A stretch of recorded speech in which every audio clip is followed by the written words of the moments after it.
আমাদের সঙ্গে যারা উপস্থিত রয়েছেন তাদের সঙ্গে পরিচয় করিয়ে দিই। বিজেপির পক্ষ থেকে রয়েছেন ওফেলিয়া সিনহা। যারা এখন বিজেপি হওয়ার আপ্রাণ চেষ্টা করছে তাদের যেন কোনোভাবে বিজেপির কোনো কার্যকর্তা যেন তাদেরকে সাপোর্ট না করে, এটাই আসল কথা। কারণ তারা কেন আসতে চাইছে জানেন? যা এতদিন ধরে সংগ্রহ করেছেন, যা তোলাবাজি করেছেন, যা সম্পদ করেছেন, তাকে রক্ষা করতে হবে এক কথায়, তাই আসার প্রচেষ্টা করছেন এবং সেটা আমরা কার্যত হতে দেব না। চারিদিকে কাউন্সিলররা পদত্যাগ করছে। কেন? আজকে কৃষ্ণা চক্রবর্তী এরকম একটি কথা বললেন যে আমি কাজ করতে পারছি না, আমি মানুষের জন্য কাজ করি। উনি মানুষের জন্য কাজ কম করেছেন, মানুষের টাকা আত্মসাৎ করেছেন বেশি, নিজের সম্পদ বাড়িয়েছেন। এরা প্রত্যেকেই ওই একই দলের। এনে তো দেখবেন কদিন পরে আপনারাই হয়তো খবর দেবেন যে দুবাই চলে গেছে। আমার একটা প্রশ্ন ওফেলিয়া, ডেফিনেটলি স্পিকারের পদ সমস্ত দল মতের ঊর্ধ্বে। আমি আবারও বলছি যে স্পিকার সম্পর্কে আমরা সবাই অত্যন্ত দায়িত্বশীল মন্তব্য করব, কিন্তু যে ঘটনাক্রম, অর্থাৎ প্রাইমারিলি একটা চিঠি গেল অভিষেক বন্দ্যোপাধ্যায়ের তরফ থেকে, শোভনদেব চট্টোপাধ্যায় তাকে বিরোধী দলনেতা হিসেবে অ্যাপয়েন্ট করতে চেয়ে, এবং যেটা পরবর্তী 1 জুনের চিঠিতে অভিষেক বন্দ্যোপাধ্যায় যেটা উল্লেখ করেছেন যে যখন স্পিকার নির্বাচিত হলেন হাউসে, সেই সময় প্রথামাফিক একদিকে মুখ্যমন্ত্রী শুভেন্দু অধিকারী, অন্যদিকে শোভনদেব চট্টোপাধ্যায়, তারা তার হাত ধরে তার চেয়ার অবধি পৌঁছে দিলেন, যেটা প্রথা রয়েছে। এবং ওয়েলকাম স্পিচের স্পিকার তিনি শোভনদেব চট্টোপাধ্যায়কে বিরোধী দলনেতা হিসেবে উল্লেখও করলেন। তারপরের যে ঘটনাক্রম, অর্থাৎ তারপরে বিদ্রোহীদের চিঠি পৌঁছে, এফআইআর হলো, বিদ্রোহীদের চিঠি পৌঁছে গেল এবং তাদের হাতে চাবি তুলেও দেওয়া হলো। এটা কি সত্যি শুধুমাত্র ঋতব্রত বন্দ্যোপাধ্যায় তার পরিষদীয় রাজনীতির ক্ষুরোধার একটা স্কিল, তাতে এটা সাধন করা সম্ভব হলো? তোমাদের যদি হেল্প না থাকে? না, আমাদের কোনো হেল্প নেই।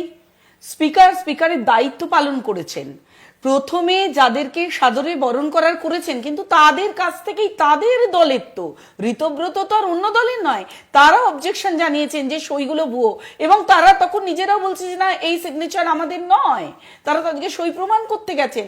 তাহলে আপনারা স্পিকারকে তো বলার কোনো জায়গা নেই। যদিও এখন আমি দেখলাম নীলাঞ্জন বলছিলেন, কিন্তু এটা বলা বোধহয় উচিত না।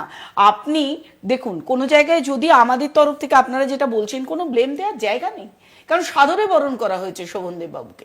কিন্তু তারপরে যদি জানেন যে সইটাই ভুয়ো, জাল, তাহলে সেটাকে আপনি আটকাবেন না, সেটাকে কিন্তু তখন আটকাতেই হবে। কারণ অবজেকশন এসছে, বলছে ফরওয়ার্ড করেছে অভিষেক ব্যানার্জি, তার মানে দোষ অভিষেক বন্দ্যোপাধ্যায়ের। কিন্তু তিনি তো দেখেই করেছেন যে ক্যাপিটাল লেটার্স দিয়ে পুরোটা সই করা আছে, ক্যাপিটাল লেটার। আমি আসবো, যাই হোক। আর একটা কথা বলি, সেখানে যারা ভাবছেন এই যে মমতা বন্দ্যোপাধ্যায়ের যে নীতি, কূটনৈতিক যে রাজনৈতিক যে একটা তিনি দেখতে পাচ্ছেন টালমাটাল, যার জন্য একবার ভাঙা গড়া ভেসে থাকতে চাওয়া, উনি দেখবেন সব জায়গায় বলেন, চাকরি যখন গেছে চাকরি চুরি, সেখানে বলেছিলেন এটিম বিটিম সিটিম, এখানেও কিন্তু এটিম বিটিম সিটিম। আজকে যার জন্য জাহাঙ্গীর সেখানে চাইছে যে এরা হয়তো বিজেপির এইদিকে না, এটা হচ্ছে তৃণমূল কালচার। তৃণমূলে যখন এরা ছিল, এরা দেখেছে যে সিপিএম এর বহিষ্কৃতরা, সব জায়গার বহিষ্কৃতরা ঠাঁই পায়, সরকার যারা এখন সরকারে রয়েছে, ক্ষমতা রয়েছে, তারা ঠাঁই দিয়েছে। আমি এখানে বলবো, কিন্তু স্বপন দাশগুপ্তর পোস্ট আজকে খুব ইন্টারেস্টিং। আসলে কি এরা মনে করছে যে বিজেপি তাদের সেই বহু আকাঙ্ক্ষিত ওয়াশিং মেশিন, যেখানে গেলে তারা অতীতের পাপ ধুয়ে ফেলতে পারবে? কোনোভাবে পারবে না, এদের পাপ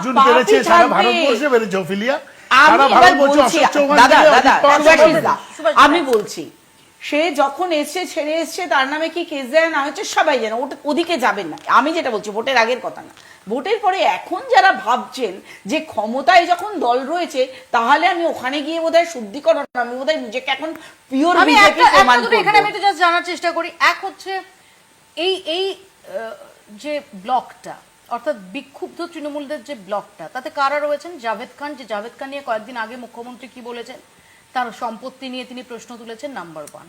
রথিন ঘোষ, যাকে কালকেও হচ্ছে কেন্দ্রীয় এজেন্সির কাছে হাজিরা দিতে হয়েছে। এই যে সন্দীপহন সাহার বাড়ির সামনে গিয়ে প্রিয়াঙ্কা টিবরেওয়াল আজকে প্রচুর বিক্ষোভ দেখিয়ে তারপর তার এগেনস্টে তারা কমপ্লেন করেছেন।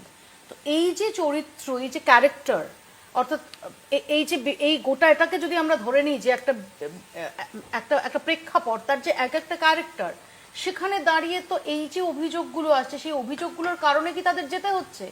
অবশ্যই আসলে কি এর নেপথ্যে একটা ইন্টিমিডেশন থাকছে, একটা না, পরোক্ষভাবে এদের intimidation থাকছে? বিষয়টা হচ্ছে সব চোর এক হও, এই বিষয়টা তো ওদিকেও যারা আছে চোর, এদিকেও এদের একটা আলাদা খেলা চলছে। এই বিষবৃক্ষের বীজ কে বপন করেছিল? মমতা বন্দ্যোপাধ্যায়।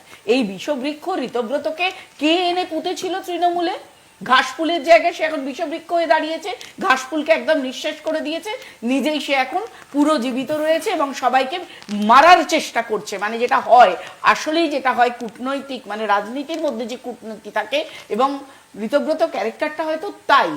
তখন যদি তিনি এই বহিষ্কৃতকে নিতে পারেন এবং এখন বলছেন বহিষ্কার করে দিলাম, সে উল্টে তাকে দাক্ষিণ্য দেখাচ্ছে এবং তার সঙ্গে লোকজন চলে যাচ্ছে। এই পটভূমি মমতা বন্দ্যোপাধ্যায় রচনা করা, তখনই তো বোঝা উচিত ছিল। তাহলে যে পিসিমা ভাইপোর সঙ্গে রয়েছেন, হসপিটাল থেকে ঘর, তার যে একাত্ম হয়ে থাকা, সেখানে কি করে মানুষ ভাবছে দুজনের মধ্যে বিভাজন? এটা একটা বড় প্রশ্ন। কেউ বলছেন যুবরাজ, কেউ বলছেন সেনাপতি। তাহলে সেনাপতির সঙ্গে মমতা বন্দ্যোপাধ্যায় সুপ্রিমোর যোগাযোগ বিচ্ছিন্ন নয়, দুজনকে আলাদা ভাবে দেখা যাবে না। এবার তাহলে বলি, এই যে আইপ্যাক নিয়ে বলা হচ্ছে, সবটাই বলা হচ্ছে যে সেনাপতির দোষ। আইপ্যাক যদি নিয়ে সেনাপতি বসেন, তাহলে সুপ্রিমো কি করছিলেন? তিনি তাহলে আইপ্যাককে সরিয়ে দিতে পারেননি? সুপ্রিমোর ওপরেও আইপ্যাক চলে যাচ্ছে, তাহলে তো সত্যিই বলতে হয় অনেক দিন আগেই মমতা বন্দ্যোপাধ্যায়ের হাত থেকে সেই যে গ্রিপের মধ্যে দলকে রাখা, সেই নেতৃত্ব দেওয়ার সেই দায়িত্ব অনেকদিন আগেই তার দলের যত নেতা নেত্রীরা আছে কেড়ে নিয়েছিলেন রাশ। তার হাতে রাশ ছিল না। আর একটা কথা বলি, যে ইনি তো অনেক কিছুই বলছেন, মানে এক এক দিনে এক এক রকমের মন্তব্য করছেন। আগের দিন আমি আরেকটি চ্যানেলে বা এখানেও শুনলাম, যখন বিষোদ্গার হচ্ছে, বলছেন না সেনাপতি এত উগ্র ব্যবহার, মাটিতে নেবে রাজনীতি করেনি, তিনি পুরো আলাদা। আজকে আবার অন্যটাকে হেঁটে বলছেন, না বলেছেন অন্য দিকে হেঁটে বলছেন মমতা আর সেনাপতি এখন এক। আপনারা আগে ভেবে দেখুন কি বলবেন।